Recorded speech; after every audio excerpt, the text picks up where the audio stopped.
ഇന്ന് നമ്മൾ too too much too many ഈ മൂന്ന് പേരെയും നമ്മൾ പരിചയപ്പെടാൻ പോവുകയാണ്. ഈ മൂന്ന് പേരെ നമുക്ക് എല്ലാവർക്കും അറിയായിരിക്കാം, എന്നാലും അറിയത്തില്ലാത്തവർക്ക് വേണ്ടി ഞാൻ പറഞ്ഞു തരികയാണ്. കാരണം വെച്ചാൽ നമ്മൾ നമ്മുടെ സംസാരിക്കുന്ന സമയത്തൊക്കെ നമ്മൾ ഉപയോഗിക്കുന്ന ഒരു കാര്യമാണ്.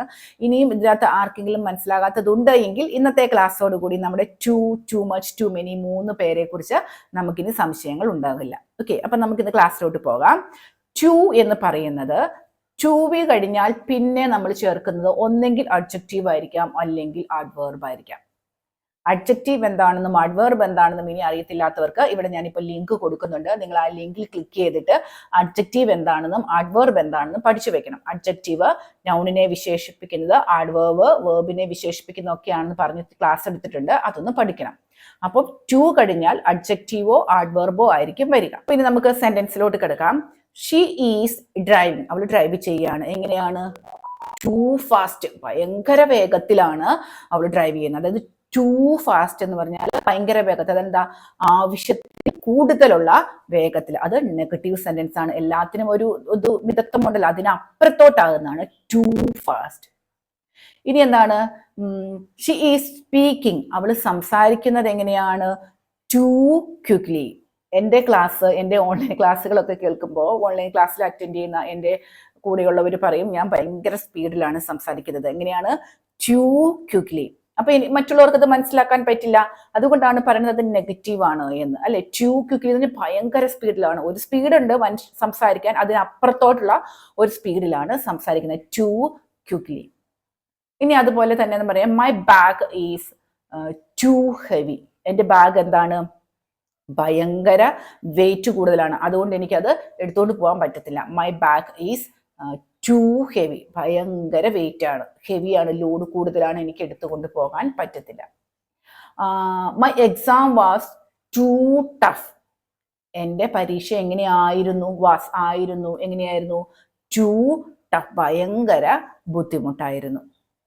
ഇപ്പൊ നിങ്ങൾക്ക് എന്ത് മനസ്സിലായി? നമ്മൾ ഉപയോഗിച്ചത് എന്താണ്? ടു ക്വിക്ലി, ടു ഫാസ്റ്റ്, പിന്നെ ടു ടഫ് എന്നൊക്കെ പറഞ്ഞിട്ടാണ് നമ്മൾ ഉപയോഗിച്ചത്. പിന്നെ നമ്മൾ എന്താണ്? ഷീ സ്പോക്ക് ടു സോഫ്റ്റ്ലി, അങ്ങനെ സംസാരിക്കുന്നവരുമുണ്ട്, അല്ലെ?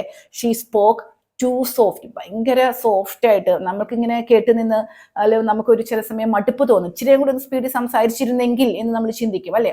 അപ്പൊ അതിനെയാണ് നമ്മൾ ടു സോഫ്റ്റ്, ഭയങ്കര സോഫ്റ്റ്ലി ആയിട്ടാണ് അവർ സംസാരിക്കുന്നത്. ഷീ സ്പോക്ക് ടു സോഫ്റ്റ്ലി, ഭയങ്കര സോഫ്റ്റ്ലി ആയിട്ട് അവർ സംസാരിക്കുന്നു. ഇങ്ങനെ നമ്മൾ ഉപയോഗിച്ചതെല്ലാം എന്താണ്? Too quickly, too softly, too fast, പിന്നെ ടു ടഫ് എന്നൊക്കെയാണ് നമ്മൾ ഉപയോഗിച്ചത്. അതായത് എന്ത് മനസ്സിലായി? ടു ഉപയോഗിച്ചു കഴിഞ്ഞാൽ നമുക്ക് എന്തേ വരുള്ളൂ? അഡ്ജക്റ്റീവോ ആഡ്വേർബോ മാത്രമേ വരത്തുള്ളൂ.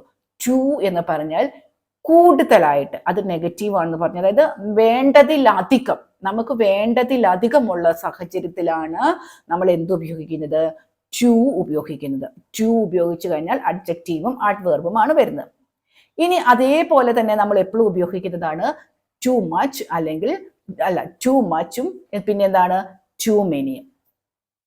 അപ്പൊ too much and too many ഉപയോഗിക്കുമ്പോൾ നമ്മൾ ഓർക്കേണ്ട ഒരു കാര്യം, ഇത് രണ്ടും ഉപയോഗിച്ച് കഴിഞ്ഞാൽ പിന്നെ നമ്മൾ ഉപയോഗിക്കേണ്ടത് എന്താണ്? നൗൺ ആണ് ഉപയോഗിക്കേണ്ടത്. ടു മച്ചും ടു മെനിയും നമ്മൾ ഉപയോഗിച്ചു കഴിഞ്ഞാൽ അടുത്തത് നമ്മൾ വെക്കേണ്ടത് നൗൺ ആണ്.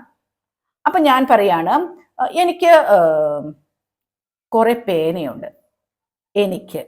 I have too many pens. ഈ പെൻസ് എന്താണ്? എത്ര പേനയുണ്ടെങ്കിലും നമുക്ക് എണ്ണാൻ പറ്റും, അല്ലെ? I have too many pens, എനിക്ക് കുറെ പേന ഉണ്ട്. I have too many books, എനിക്ക് കുറെ ബുക്സ് ഉണ്ട്. ഈ ബുക്കുകൾ എത്ര എണ്ണം വെച്ചാലും നമുക്ക് എണ്ണത്തില്ലേ? അപ്പോൾ എണ്ണാൻ പറ്റുന്ന നൗണാണ് നമ്മൾ ടു മെനി കഴിഞ്ഞ് വെക്കുന്നത്. എനിക്ക് കൗണ്ടബിൾ ആയിട്ടുള്ള എത്ര പെന്നുണ്ടെങ്കിലും എത്ര ബുക്ക് ഉണ്ടെങ്കിലും നമുക്ക് എന്ത് ചെയ്യാൻ പറ്റും? എണ്ണാൻ പറ്റും. അപ്പോൾ എണ്ണാൻ പറ്റുന്ന നൗണാണ് നമ്മൾ ടു മെനി കഴിഞ്ഞിട്ട് വെക്കേണ്ടത്. They made too many mistakes. എത്ര തെറ്റുണ്ടെങ്കിലും നമുക്ക് എണ്ണിയെടുക്കാൻ പറ്റും. അപ്പൊ too many mistake. അപ്പോൾ അവർ കുറെ മിസ്റ്റേക്ക് ഉണ്ടാക്കി. അപ്പോൾ എന്താണ്? ടു മെനി ഉപയോഗിക്കേണ്ടത്. അത് കഴിഞ്ഞാൽ നൗൺ ആണ്, കൗണ്ടബിൾ നൗൺ ആണ് വെക്കേണ്ടത്. ഇനി ടു മച്ച്. അപ്പൊ ടു മച്ച് കഴിഞ്ഞാൽ നൗൺ ആണ്. എന്ത് നൗൺ ആണ് വെക്കേണ്ടത്? അൺകൗണ്ടബിൾ നൗൺ ആണ്, എണ്ണാൻ പറ്റില്ലാത്ത നൗൺ ആണ് വെക്കേണ്ടത്. ഇനി നമ്മൾ അൺകൗണ്ടബിൾ നൗൺ വെക്കണമെന്ന് പറഞ്ഞു. ഏത്? ടു മച്ചിന്റെ കൂടെ. അപ്പൊ ഞാൻ പറയാണ് I drink too much water. Water നമുക്ക് എണ്ണാൻ പറ്റുമോ? എണ്ണാൻ പറ്റത്തില്ല. അപ്പൊ എന്താണ്? ഞാൻ കുറെ വെള്ളം കുടിക്കാറുണ്ട്. I drink too much water. Water uncountable noun. ഇനി എന്താണ്? ഇത് ഷീ ആണെങ്കിലോ, she drinks too much coffee. അവൾ കുറെ കോഫി കുടിക്കാറുണ്ട്. കോഫി നമുക്ക് എണ്ണാൻ പറ്റുമോ?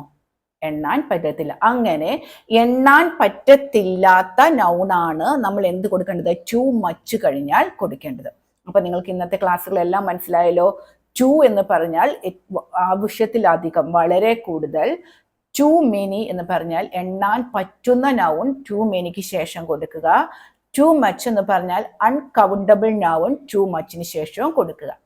ഇന്നത്തെ ക്ലാസ് വളരെ സിമ്പിൾ ആണ്, പക്ഷെ വളരെ പ്രയോജനപ്പെടുന്ന ഒരു ക്ലാസ്സും കൂടിയായിരുന്നു. അപ്പൊ നിങ്ങൾക്ക് ഇഷ്ടപ്പെട്ടെങ്കിൽ നമ്മുടെ ചാനലിന് സബ്സ്ക്രൈബ് ചെയ്യുക. അതിനു മുമ്പ് ഞാൻ നിങ്ങൾക്ക് ഒരു ഹോംവർക്ക് തരാം. അവിടെ നിങ്ങൾ ടു മച്ച് ആണോ ടു മെനി ആണോ ചേർക്കേണ്ടതെന്ന് കമന്റ് ബോക്സിൽ ഇപ്പൊ തന്നെ കൊടുക്കാം. I called her dash times. I called her dash times. Too much ആണോ ടു മെനി ആണോ നമ്മുടെ കമന്റ് ബോക്സിൽ ഇപ്പോൾ തന്നെ നിങ്ങൾ കൊടുക്കുക. അപ്പോൾ എന്താണ്? അടുത്ത ദിവസം അടുത്തൊരു ക്ലാസ്സുമായി കാണുന്നത് വരെ എല്ലാവരോടും നന്ദി പറയുന്നു. Thank you.